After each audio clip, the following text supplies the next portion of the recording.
Colonial property times. Vacuum domicilium. English property law based on natural, civic, and common law was not the law of the colony. Settlement viewed the laws of land ownership as a religious right. 1500s, it was determined that making improvements on the land, such as clearing, tilling, enclosing, or building structures, gave rights to the individual working the land. Legal doctrines required European settlers to have a form of the legally recognized claim. Many Europeans recognized that the New World as a vacuum domicilium, empty dwelling, that provided the basis for the claim to legal title of vacant land. Vacuum domicilium was an accepted rule, invoked only when the governing council refused to certify de facto land sales between American natives and individual colonists. The earliest documented occurrences are in the private journals and reminiscences of Governor John Winthrop of the Massachusetts Bay Colony, serving intermittently from 1630 to 1648. In 1633, the court ordered that the American natives had a just right to such lands that they possessed and improved by subduing the same. The condition demanded was actual occupation by tillage. The accepted rule was vacuum domicilium credit occupanti. Plymouth devoted several necks of land to the natives and pronounced them inalienable. Lands were considered vacant when they were determined to be void of people and the soil was vacant, lacking permanent structures that were inhabitable. Then by law, the land was vacuum domicilium. Oh boy, we got more. Case study, Hathorne House Estate. In 1626, the land for the Hathorne House Estate was settled and granted to the Hathorne House by the Massachusetts Bay Colony Charter. The land was vacant and had no permanent structure.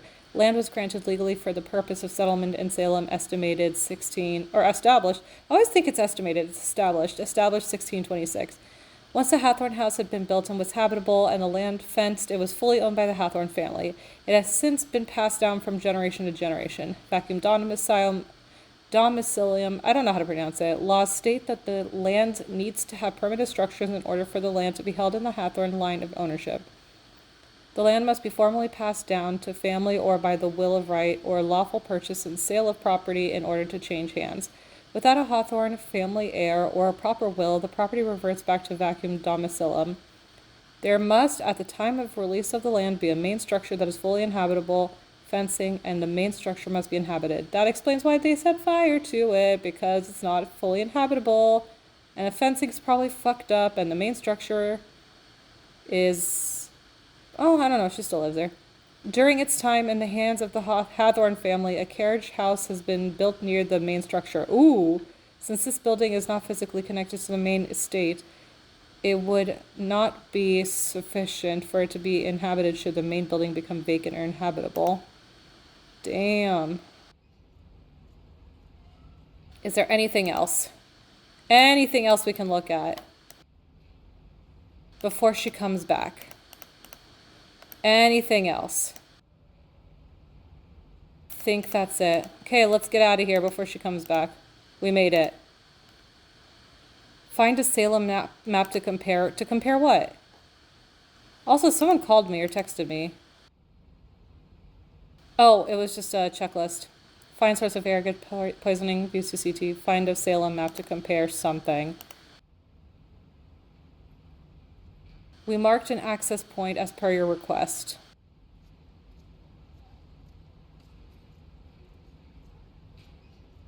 Huh.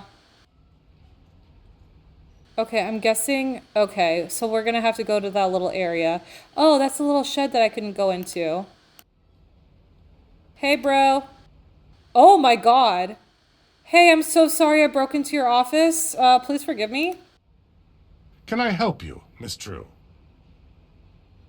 I'm here for the CCTV footage. Yes. You can use this on the evidence room computer. You know where that is, right? Yeah, I found the PIN code here. Remember? Of course you did. Now run along. Run along?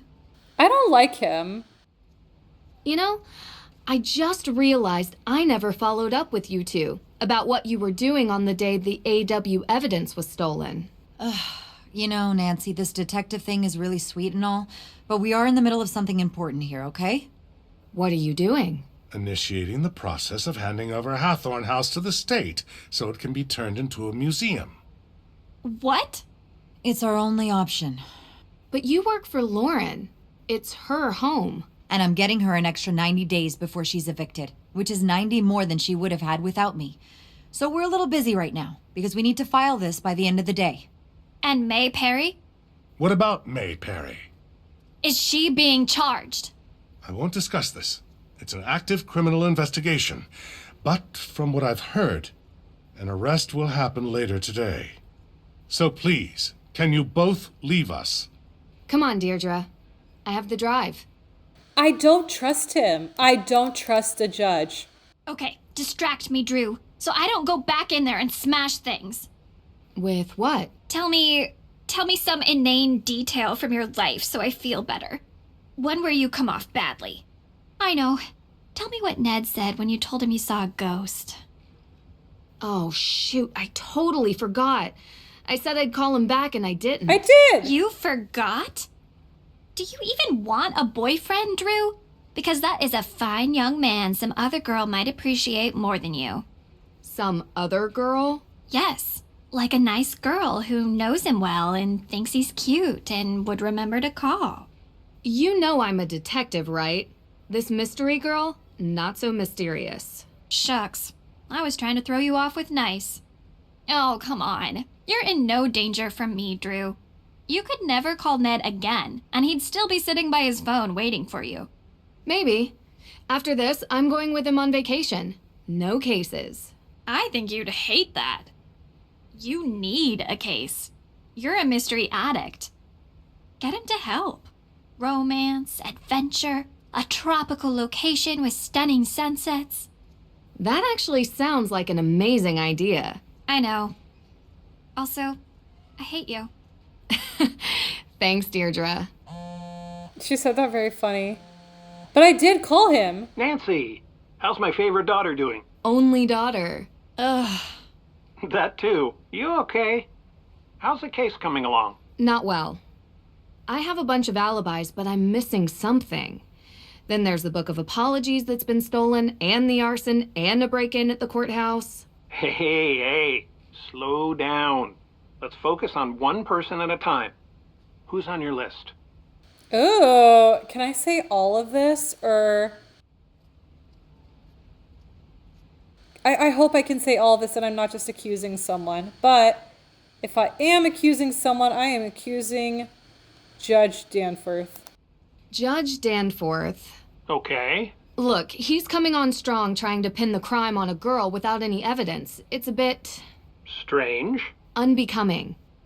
He's supposed to be impartial, but he's really going after this one teenage girl, May. Well, look, he was like a mentor to me in college.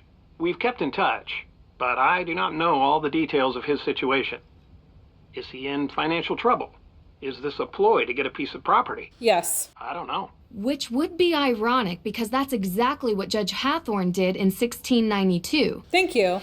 But May isn't involved, at least from what I can see, in the question of ownership of the house. Could be about the people May is related to.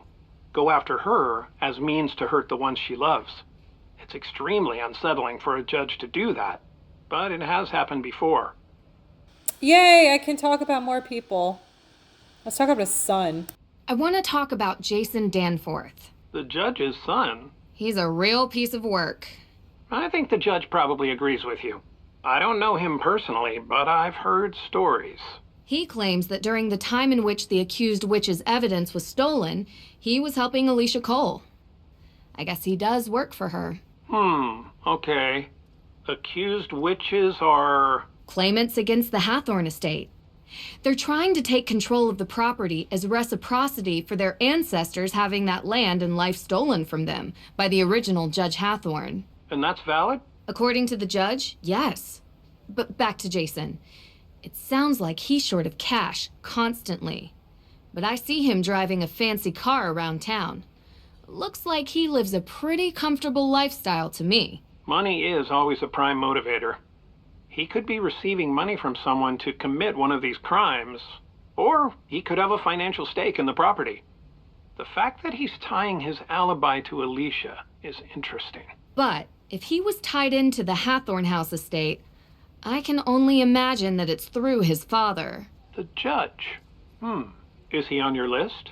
Everyone is a suspect until they aren't. You taught me that. Right. Okay. Who else? Can I talk about all of these people, please?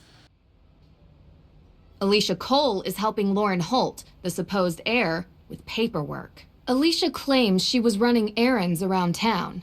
Oh, she was. She was. Yeah. I was talking to her on the phone about Lauren Holt's case. Ha! Look at that. I'm confirming her alibi. Well, that doesn't happen very often. Well, okay.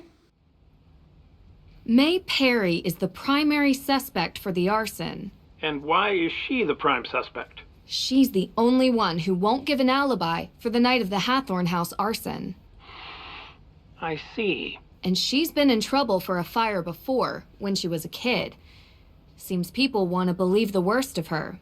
She has a reputation for being weird and a loner. None of that explains why she won't give an alibi now. She plain refuses. Seems to me like she's doing it to protect someone. Or a group. Her sister runs the accused witches. But May doesn't seem too invested in their cause. She could be protecting multiple people. Maybe the whole town is in on it. I think uncovering her alibi is the key to unlocking this whole case. Yeah, you're probably right. If I could only get her to talk to me. So I think she's covering up for Jason, who's doing this for his dad. That's what I think. Tegan Perry runs the museum in the center of town. The gatekeeper of the town. You mean like the keeper of the town's history? Exactly. Anyone who runs a museum has a vested interest in keeping that history alive. I don't know Tegan, but I don't doubt that she feels some ownership over the town's past, present, and future. So she wouldn't want to destroy Hathorne House. But Well, she runs the Accused Witches organization. She's very passionate about their cause, like extremely. being passionate and being destructive are two different motivations. It's not impossible, but it is implausible. Lauren Holt is the supposed heir of the Hathorne House estate.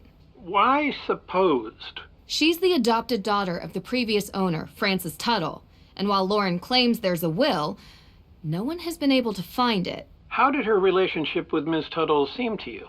Close. But then wouldn't Francis have kept the will available if that was the case? Either way, I struggle to justify why she would burn down the house. Oh, any number of reasons. She could feel that the house is Ms. Tuttle's and refuses to let it pass into anyone else's hands.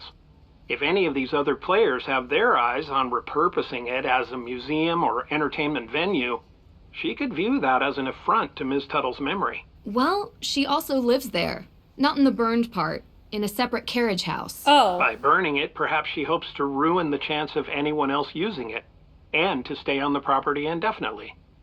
I missed that part that she lives in the little carriage house. There's a woman who claims to be a real witch, Olivia Ravencroft. That's quite the name. She's quite the personality. She lures everyone to her witch tour in the square, performing street magic. It's really something. She sounds like an entrepreneur. But would she be motivated to burn down a historic building in her own town? Could add to the value of her tour. The myth of the cursed town of Salem. She also pushes this whole ghost narrative, suggesting a restless spirit might be responsible for the arson of Hathorne House, that they were set loose by a coven of modern witches seeking revenge. That could be a play to make money from tourism. It's cynical, but in today's day and age, I don't doubt it. There's something interesting about the whole coven thing, though. Not cracked it yet. Witches in Salem. Careful with that. You know I am. Also, I discovered she uses smoke bombs in her magic shows. Could be a pyrotechnical accident. Or intentional. Yes. Who else? So, Dad, I also saw a ghost, and also I think it's really weird that we're talking about suspects and how the case is going right outside the judge's office.